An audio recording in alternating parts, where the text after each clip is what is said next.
Ya anak-anak, puji Tuhan, ya, selamat bergabung untuk kalian semua yang pada kesempatan siang ini bisa bergabung. Tidak apalah ya, kita bisa ada sebagaimana kita ada karena berkat dan anugerah Tuhan. Sekali lagi anak-anak yang sudah bisa bergabung, tolong untuk dipersiapkan alat tulis maupun buku tulisnya, terus kemudian Alkitab, serta buku paket pendidikan agama Kristen. Ya, silahkan karena waktu anak-anak, kalian bisa on kamera semua. Kita akan memulai kegiatan kita pada siang ini.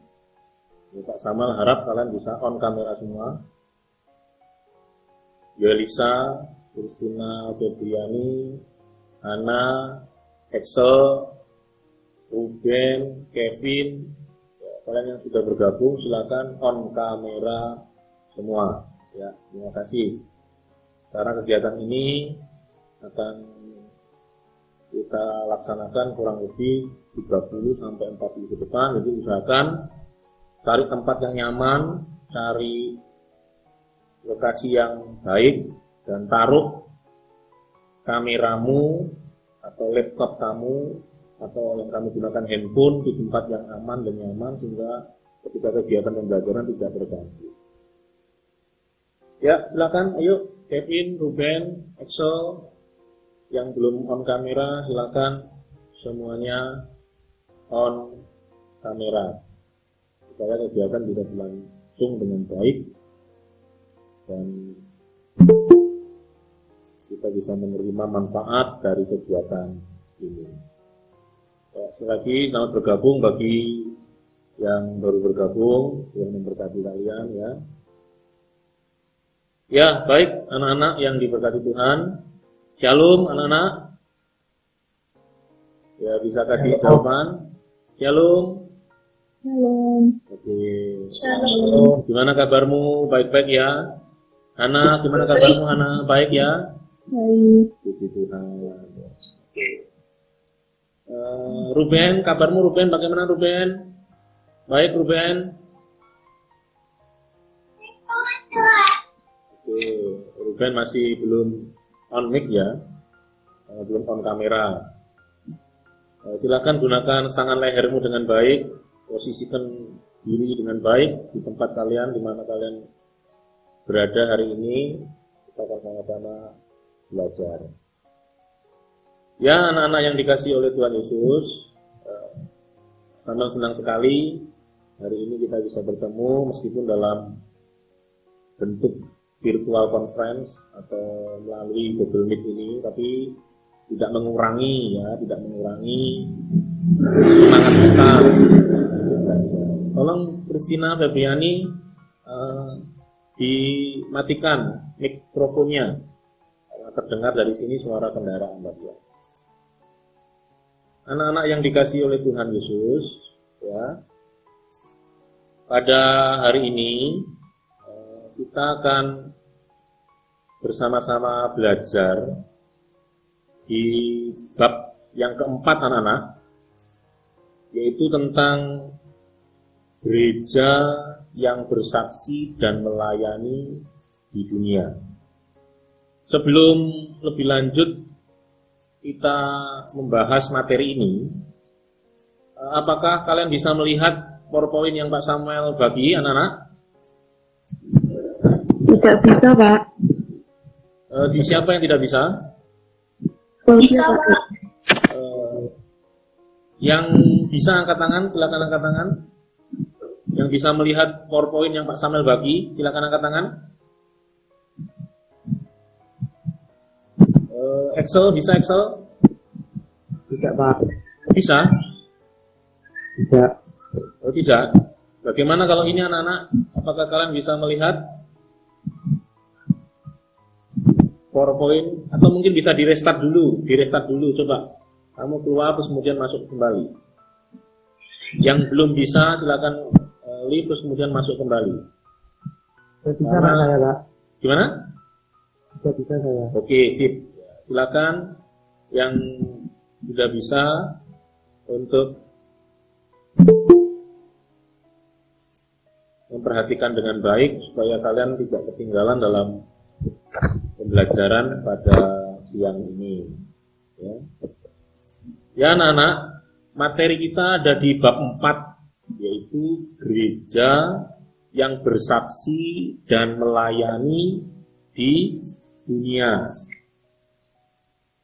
Materi bab 1 tentang gereja sebagai umat Allah yang baru. Terus materi bab 2 tentang mengenal gereja. Materi bab 3 gereja yang hidup di dunia. Dan materi yang keempat atau bab 4 itu gereja yang bersaksi dan melayani di dunia. Tapi sebelum kita sama-sama belajar, anak-anak yang dikasih oleh Tuhan, mari kita menyanyi dulu. Pastinya kalian tidak asing ya dengan lagu ini. Biar Pak Samuel saja yang di sini menyanyi, kamu nggak usah open mic. Jadi kamu tapi juga menyanyi di rumah, gitu ya. Pak Samuel dari sini supaya suaranya tetap terpusat dari bejanamu.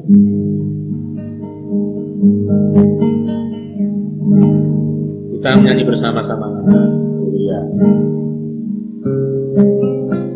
Kekuatan di jiwaku,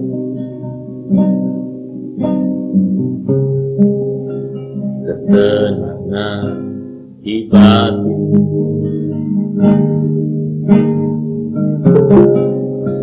ada dalam hadirat-Mu, ku menyembah.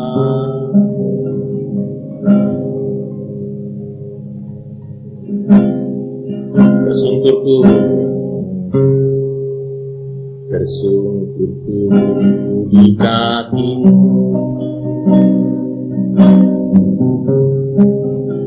rasakan hadirat-Mu,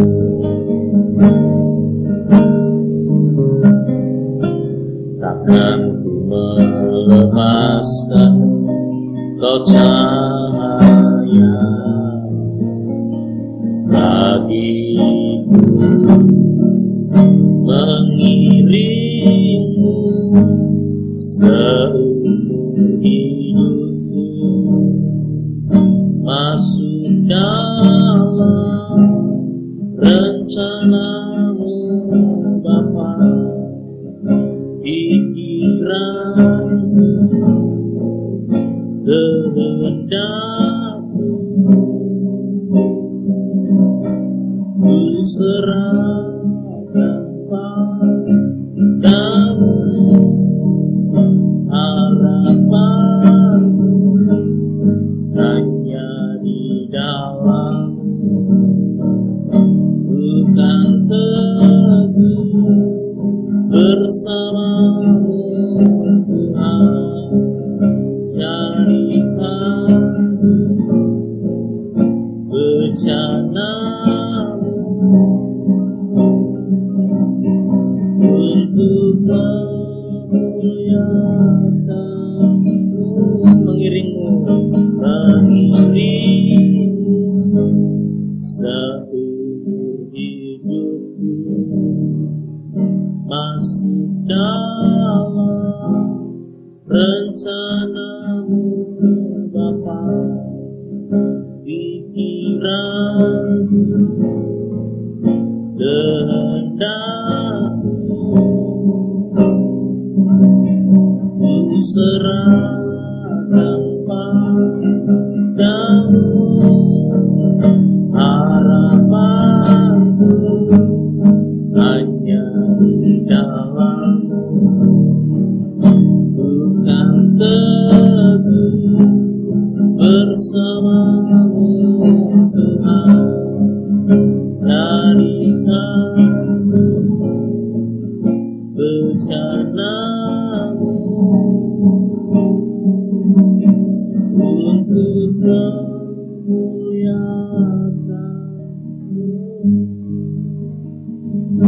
Tuhan, ya luar biasa. Satu lagu harapan yang kita bisa nyatakan kepada Tuhan, yaitu kita rindu kita menjadi bejana untuk nama Tuhan dipuji dan dipermuliakan. Oke anak-anak, sebelum kita lanjut, mari kita satukan hati, mari kita berdoa. Bapak Samuel minta tolong Hana, silakan Hana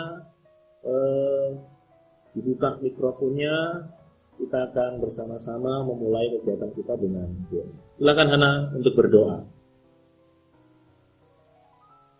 Teman-teman, marilah kita berdoa.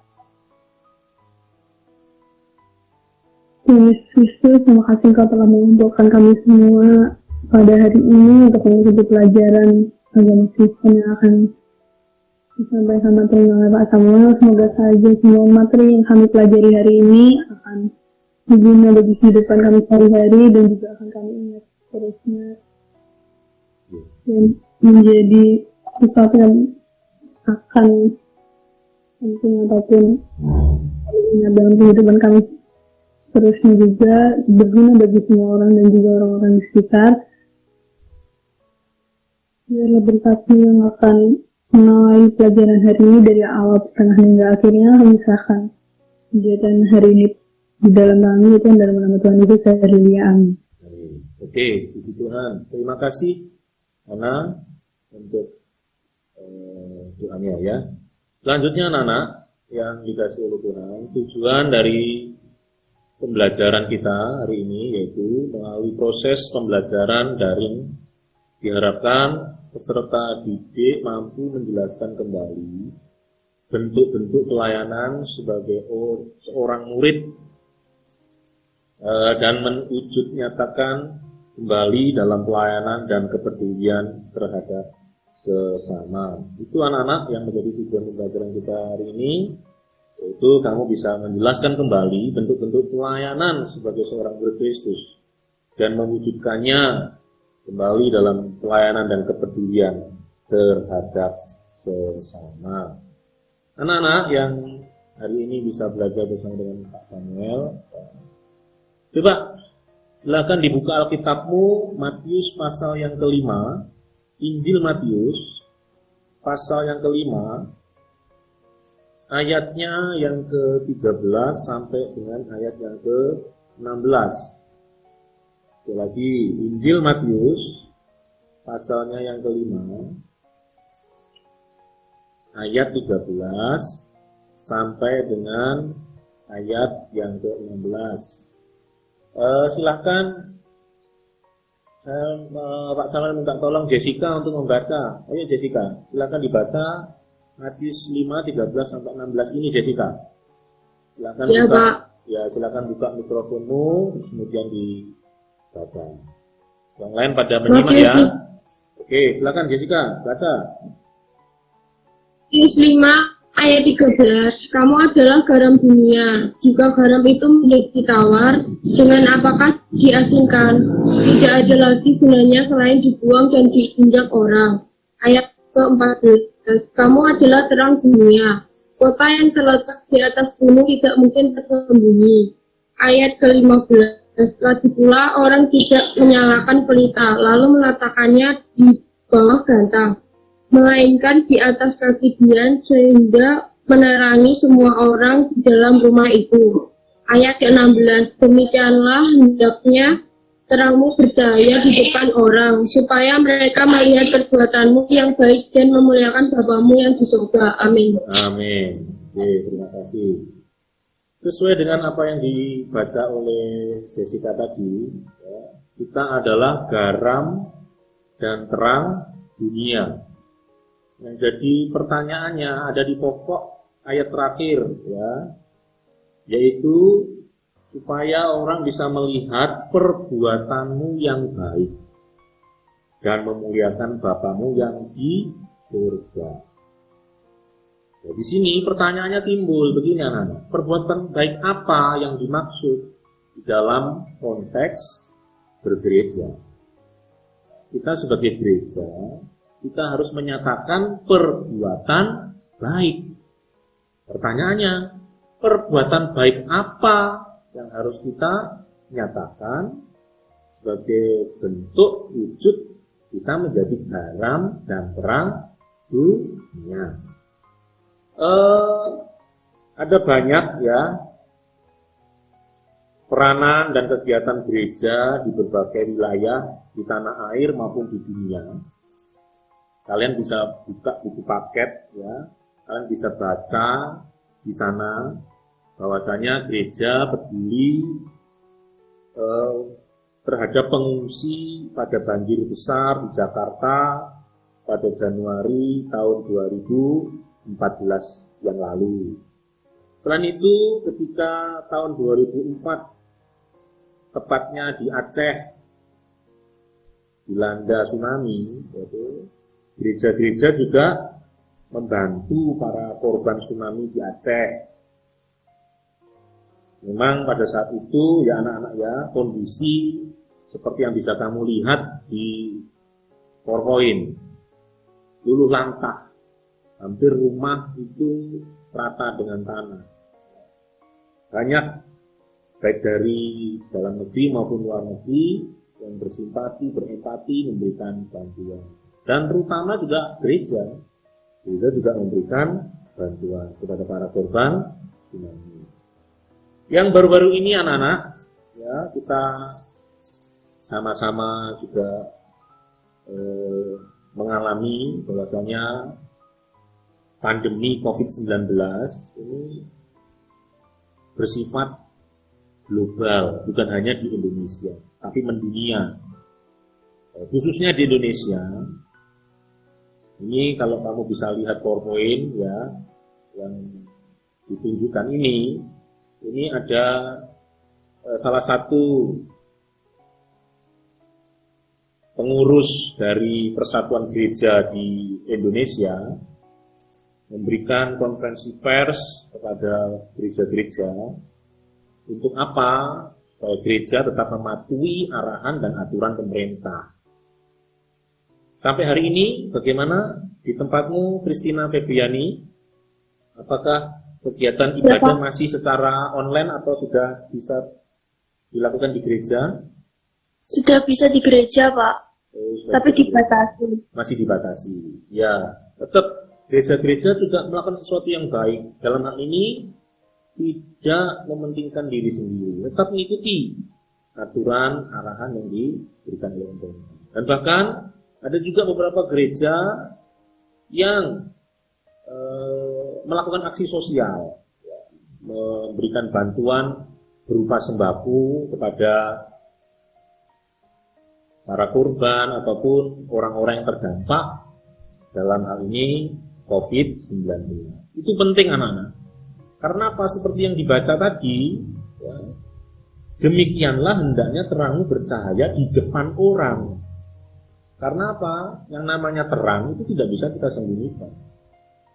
Terang itu mengusir kegelapan. Itu penting sekali. Demikian juga dengan gereja. Gereja itu siapa? Ya kamu. Kita ini gereja. Ya. Itu persekutuan orang-orang yang dipanggil dari kegelapan menuju pada terangnya yang ajaib. Pak Samuel ini bisa dinyatakan sebagai gereja. Gereja bukan hanya bicara soal gedung, tapi gereja bicara soal pribadi per pribadi. Krisnanda ini juga gereja. Oleh sebab itu, kita harus berbuat sesuatu. Supaya apa? Banyak orang melihat perbuatan baik kita dan orang-orang memuliakan Bapa kita di surga. Anak-anak yang dikasihi oleh Tuhan Yesus, sebagai tindak lanjut dari perbuatan baik yang harus kita sama-sama lakukan. Yang pertama ini, jadi kalian bisa sambil mencatat, kemudian nanti ketika Pak Samuel tanya, kalian bisa juga memberikan jawaban pertanyaan tersebut. Sebagai tindak lanjut, Pak Samuel ulang kembali untuk gereja melaksanakan apa yang menjadi yang seharusnya dikerjakan. Yang pertama, gereja harus jadi gereja yang memuridkan. Gereja harus menjadi gereja yang memuridkan. Artinya apa anak-anak? Artinya gereja harus jadi murid Kristus. yang hidupnya sesuai dengan yang Kristus lakukan. Murid Kristus itu bukan sekedar satu yang memeluk agama Kristen, atau mungkin istilahnya proselitisme atau perpindahan. Dia dulu tidak mengenal Tuhan, sekarang mengenal Tuhan, itu proselit ini. Coba untuk hal ini silakan dibaca. Halo Misael, halo. Misael mendengar Pak Samuel? Ya. Oke, silakan buka Matius pasal 7 Misael. Ya, oke. Matius pasal 7 ayat 21. Tolong on kamera juga Misael supaya kita Matius pasal 7 ayat 21. Silakan dibaca.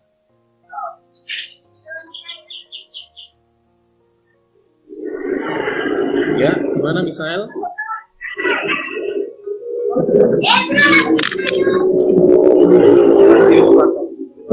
Matius pasal 7 ayat 21. Silakan untuk dibaca.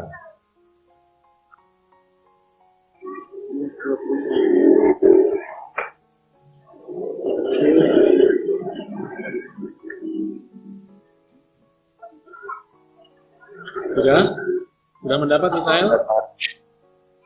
Ya. Oke, silakan baca.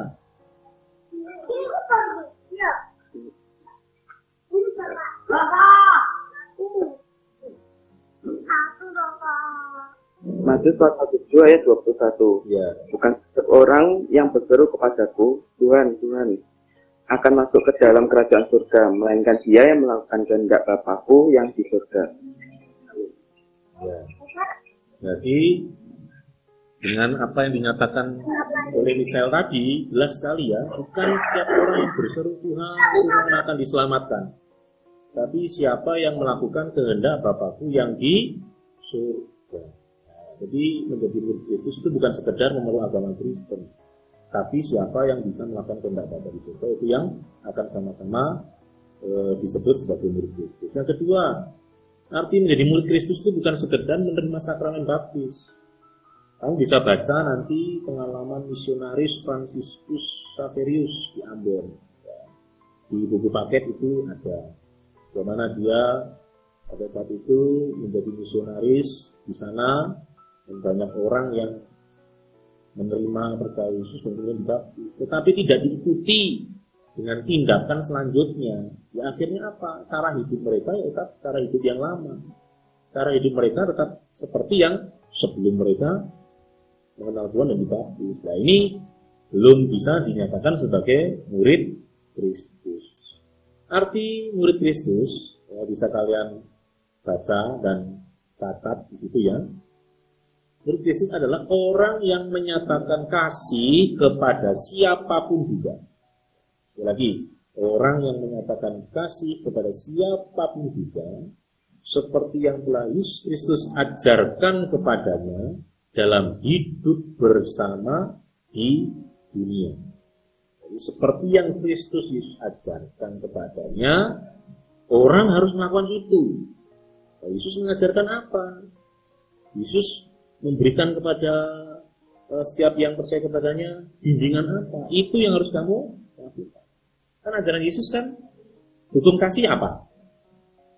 Kasihilah Tuhan Allahmu, terus kemudian kasihilah sesamamu manusia seperti dirimu sendiri. Nah, sesamamu itu seperti apa? Ya, sesama itu ya orang-orang yang ada di sekitar kita. Jangan sampai kita seperti yang ada di India. Di India itu ada yang namanya kaum Dalit. Kaum Dalit itu tergolong kasta yang paling rendah, yang paling tidak diperhitungkan. Nah, itu tidak bisa bersentuhan dengan orang atas, tidak bisa. Demikian juga di Jepang ada yang namanya kaum atau kelompok Burakumin. Mungkin ada sesuatu istilah yang asing di sini, tetapi ini yang terjadi. Ada kelompok Dalit itu di India, dan ada kelompok Burakumin. Itu kelompok yang haram untuk disentuh katanya, begitu anak. Dan kemudian di Jepang Burakumin itu kelompok yang selalu dihina keberadaannya, sehingga orang-orang yang seperti itu tuh tersingkirkan. Beda dengan ajaran Yesus. Gereja harus jadi murid Kristus, yaitu apa? Menyatakan kasih kepada siapapun juga, seperti yang telah Yesus ajarkan kepadanya dalam hidup bersama di dunia. Ini yang pertama, gereja harus jadi gereja yang memuridkan. Yang kedua, gereja harus menjadi gereja yang melayani. Di dalam Matius 25 ayat 40 dinyatakan demikian, aku berkata kepadamu, sesungguhnya segala sesuatu yang kamu lakukan untuk salah seorang dari saudaraku yang paling hina ini, kamu telah melakukannya untuk aku. Pernyataan Yesus ini penting untuk kita sama-sama pelajari dan renungkan dan kita lakukan anak-anak. Karena apa? Coba kita lihat di Matius pasal yang ke-25 ini. Silakan kalian buka dulu Matius pasal yang ke-25 ini. Ada beberapa bagian yang perlu kita sama-sama perhatikan. Contohnya di ayat yang ke-44, lalu mereka pun akan menjawab dia katanya, Tuhan, bila manakah kami melihat engkau lapar atau haus, atau sebagai orang asing, atau telanjang, atau sakit, atau dalam penjara dan kami tidak melayani engkau? Maka ia akan menjawab mereka, aku berkata kepadamu, sesungguhnya segala sesuatu yang tidak kamu lakukan untuk salah seorang dari yang paling hina ini, ya sekali lagi ya, sesungguhnya segala sesuatu yang tidak kamu lakukan untuk salah seorang dari yang paling hina ini, kamu tidak melakukannya untuk aku. Jadi kalau kita mau melayani, bahkan melayani orang-orang yang terpinggirkan, terasing, tidak dianggap oleh orang, itu sesuatu hal yang penting dan harus. Karena apa? Firman Tuhan katakan kalau kita tidak melakukan apa yang Tuhan lakukan, kita tidak murid, kita bukan murid. Jadilah murid-murid Kristus yang baik dengan cara apa? Ayo kita melayani seperti yang Yesus Kristus kerjakan. Kalau dia Mayori bisa melihat foto yang Pak Samuel bagi. Apa bunyinya? Yang ada anak 3 ini. Bunyinya apa kalimatnya di situ? Gak usah temenan sama dia hitam. Jadi unik ya, menggelitik sekali foto ini. Katanya gak usah temenan sama dia karena dia hitam. Padahal yang ngomong adalah anak yang kulitnya hitam juga. Demikian juga dengan kita. Yesus mengatakan apa? Kasihlah sesamamu, ya, sesama manusia, apapun itu, warna kulitnya, ya, jenjang status sosialnya, tetap ayo kita mengasihi. Karena gereja dipanggil untuk melayani. Penting, gereja dipanggil untuk melayani sesama. Jangan sampai kita egois, kita memikirkan diri kita sendiri tanpa kita memperhatikan yang lain. Nanti kalian bisa baca, dicatat dulu. Lukas pasal 10, ya, Lukas pasal 10, ayat 25 sampai 37. Ini tentang orang Samaria yang baik hati. Ya. Catat dulu nanti, kalaupun ada pertanyaan tindak lanjut dari itu, kalian menghafal referensi atau ayat Alkitab yang akan kamu sama-sama jawab. Selanjutnya anak-anak, yang ketiga, selain gereja harus menjadi gereja yang memuridkan, yang kedua, gereja harus melayani sebagai bentuk kita menyatakan perbuatan baik kepada banyak orang. Yang ketiga, gereja harus bersaksi. Gereja harus bersaksi. Istilah bahasa asli dari bahasa Yunani kesaksian diterjemahkan menjadi marturia. Dari kata ini kemudian dikenal istilah martir atau syuhada, ya, yaitu orang yang mati syahid atau meninggal karena imannya. Memang banyak ya para martir-martir, orang yang meninggal karena imannya, memperjuangkan kebenaran, terus kemudian dia harus menderita, dianiaya, tetapi Untuk orang-orang demikian, Tuhan kasih satu upah, mahkota yang tak layu. Tuhan sudah sediakan satu penghargaan besar bagi mereka semua. Anak-anak bisa dibaca dulu Yohanes pasal yang ke-15, ayat 18 sampai yang ke-19. Pak Samuel pengen Krisnanda, silakan baca. Yohanes pasal 15. Halo Krisnanda. Yohanes pasal 15. Ayat 18 sampai 19. Silakan baca. Yohanes pasal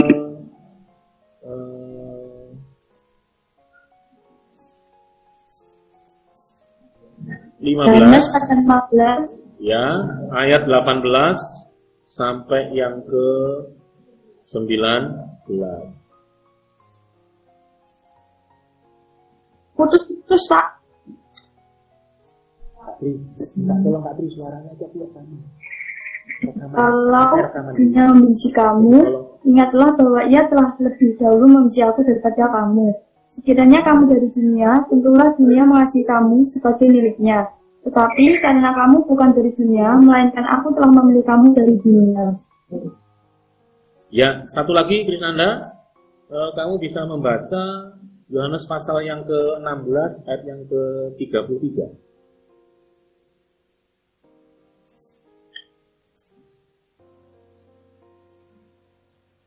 Semuanya itu kukatakan kepadamu supaya kamu beroleh damai sejahtera dalam aku, dalam dunia kamu menderita.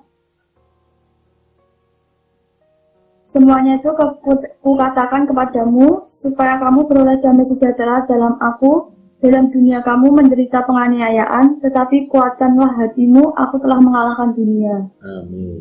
Meskipun di dunia ini kita banyak sekali menderita dan lain sebagainya, tapi ada dasar kebenaran yang harus kita sama-sama percayai, kita harus tetap kuat. Salah satunya yang menjadi martir itu Stefanus. Kita bisa lihat dalam Kisah Para Rasul pasalnya yang ke-7 anak-anak ya. Kisah Para Rasul pasal yang ke-7. Anak-anak bisa melihat tampilannya di PowerPoint, sekali lagi. Excel bisa melihat tampilan di PowerPoint? Ya Pak. Oke, sampai lanjutkan. Ya.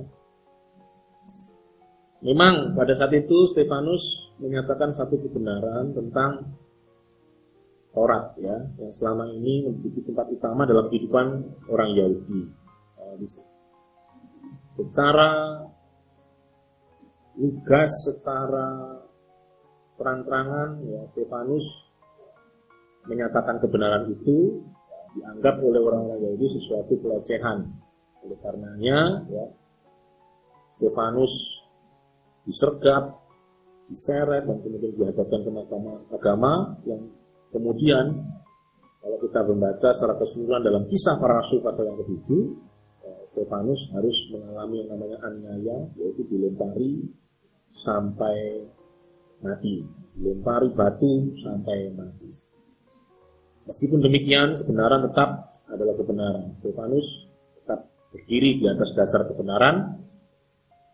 Ya, tidak mundur sekalipun. Penting. Demikian juga dengan gereja. Gereja juga harus terus seperti yang dinyatakan di dalam firman-Nya. Gereja tidak boleh mundur dengan yang namanya kebenaran, tidak boleh bertoleransi dengan hal-hal yang dinyatakan sebagai kejahatan atau kesalahan atau dosa. Gereja harus tetap hidup di jalur kebenaran firman Tuhan. Meskipun jika kita hidup di jalur kebenaran firman Tuhan, ada banyak orang yang tidak suka, terus kemudian menjauhi kita. Jangan, tidak boleh. Kita sebagai gereja harus tetap jujur. Kita sebagai gereja harus tetap menyatakan kebenaran yang sesungguhnya. Kalau A dikatakan A, B dikatakan B, itu yang harus kita kerjakan. Karena apa? Gereja harus menjadi saksi. Saksi dari apa?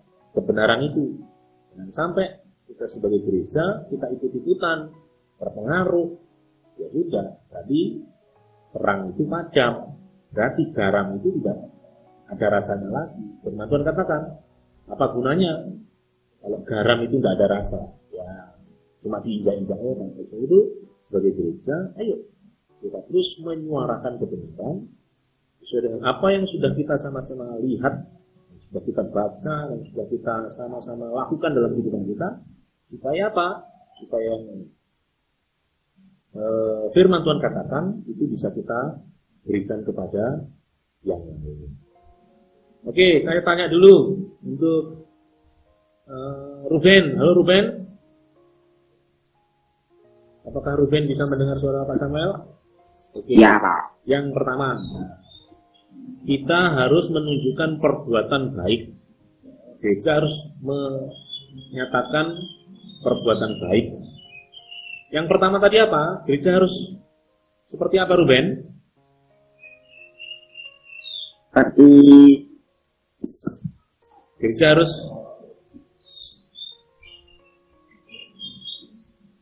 yang pertama tadi gereja harus apa? itu Pak, apa?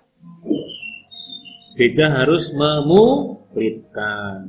Ya, itu. Ya. Ya. Terus yang kedua, gereja harus apa? Harus melayani. nah, ini ya. Alah, ini Ruben kemana ini tadi Ruben Islam pembelajaran ini? Terus yang ketiga, gereja harus itu masih ada di slide itu. Gereja harus apa Pak? Harus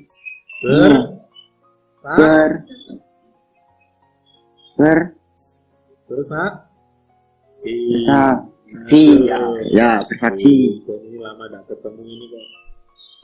Ini Ruben ini. Oke, Ya, silakan saksi. diulang. Silakan diulang. Yang pertama apa tadi? Pertama, bersaksi. Bersaksi kan yang ketiga. Ya, diajak Pak. Oh gitu. Ya, Terserah. Yuk. Lu selanjutnya. Yang kedua. saksi yang kedua, apa tadi ya?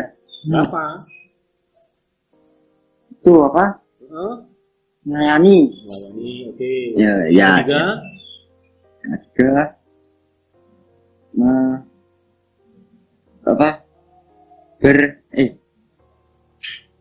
Bisa dibantu Claudia Mayori?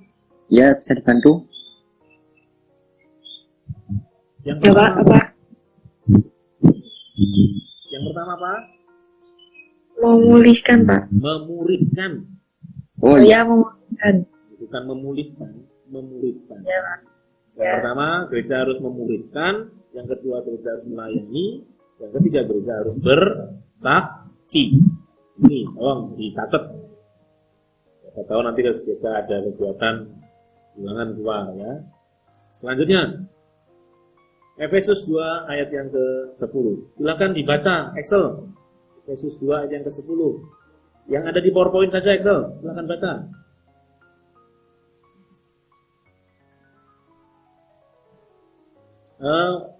Mikrofonmu dibuka dulu.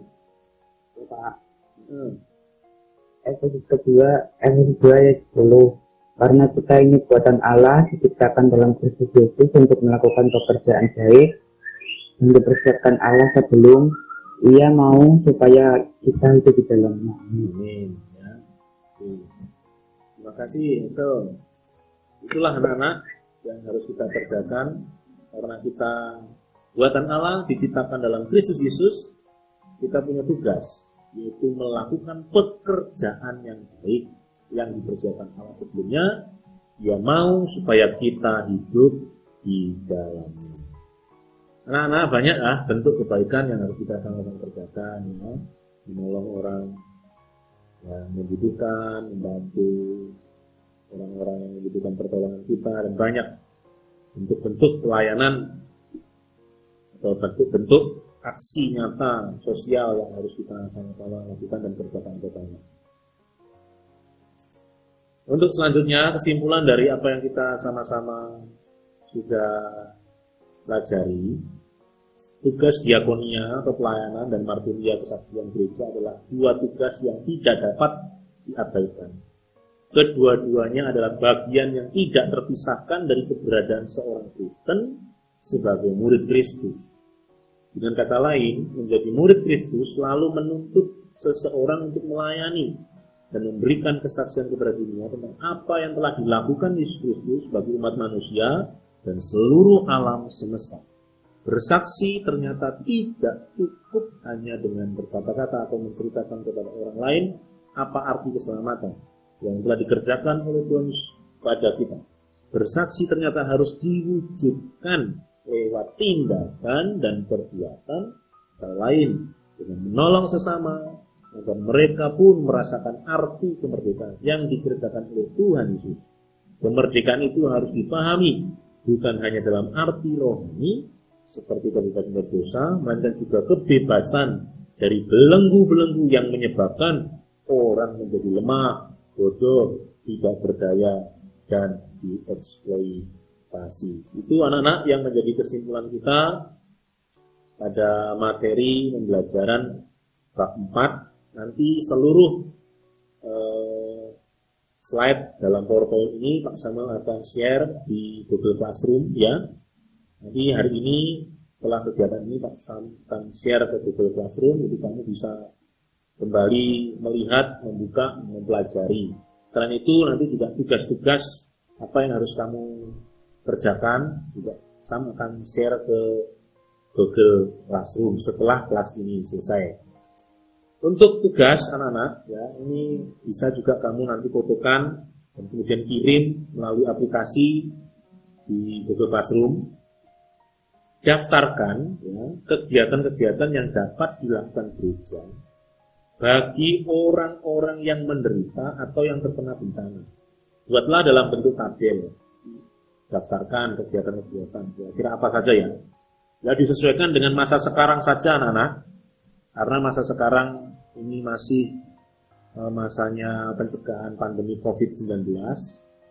Ya, kira-kira apa ya kegiatan-kegiatan yang bisa kita lakukan gitu sebagai anak-anak Tuhan, sebagai wujud kita melakukan perbuatan baik. Kita bersaksi dan melayani kepada dunia. Apa kira-kira? Pikirkan. Tidak usah banyak-banyak, buat saja 3 kegiatan.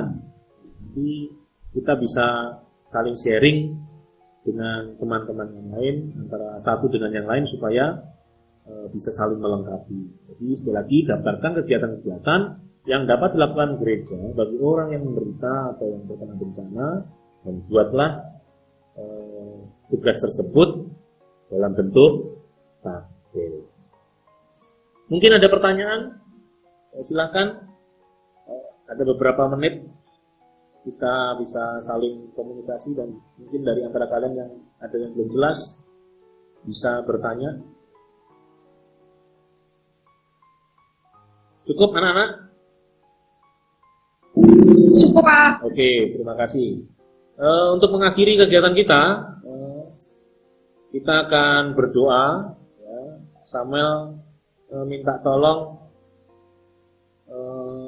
Christina Febriani. Ayo, Christina Febriani.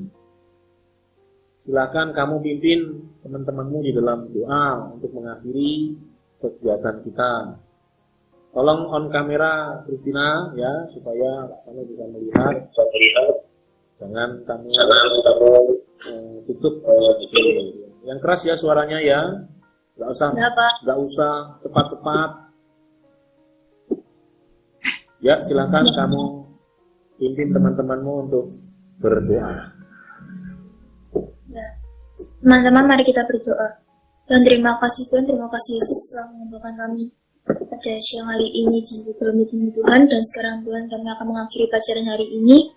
Terima kasih telah memberikan pelajaran yang berguna bagi kami. Terima kasih juga untuk Pak Samuel yang telah mengajarkan kami semua ini Tuhan. Engkau telah memberkati dia, Engkau melindungi dia dalam pekerjaannya, Engkau melimpahkan berkat padanya dan juga kepada kami agar kami dijauhkan dari COVID-19 dan agar kami bisa mengerti pelajarannya lebih baik lagi Tuhan. Di dalam nama Yesus kami telah berdoa. Haleluya. Amin.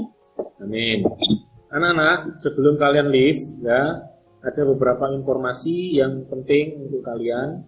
Tolong segala aktivitas atau segala tugas yang ada di Google Classroom dari bab 1 sampai dengan bab 4 nanti yang belum mengerjakan, sampai masih kasih kesempatan kira-kira yang belum mengerjakan segera mengerjakan dan kemudian upload kembali di sana supaya apa? Sana bisa menilai karena ada beberapa yang kegiatan ini atau tugas ini mengerjakan tapi yang ini belum. Jadi tolong untuk dilengkapi semuanya supaya nilainya itu terekap dengan baik. Ya, tetap jaga kesehatan, patuhi protokol kesehatan, tetap pakai masker kalau keluar, jangan berkerumun, supaya apa? Supaya ketika nanti waktunya kita bisa tatap muka, ya kita tetap dalam kondisi yang sehat dan diberkati oleh Tuhan. Itu saja anak-anak, ya informasi dari Pak Samuel. Jadi segala apa yang jadi kegiatan kita hari ini nanti Pak Samuel akan share ke Google Classroom. Kalian bisa mengikuti secara offline di rumah kalian.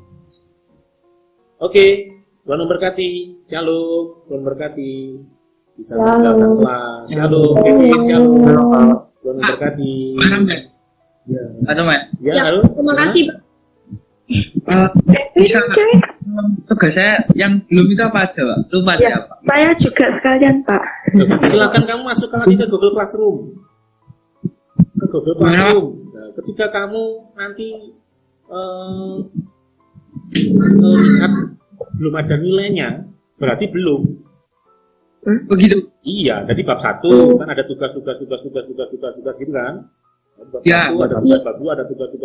Nah, ketika kamu lihat, kok ini kok tidak ada nilainya, berarti kamu belum. Berarti yang sudah ada nilainya, berarti itu, nah, itu caranya ngecek. Gitu ya. Oh ya. Ya. Segera di. Terima kasih, Pak. Nah, oke, Tuhan berkati. Shalom ya, Tuhan berkati. Silakan. Baik. Shalom. Ya.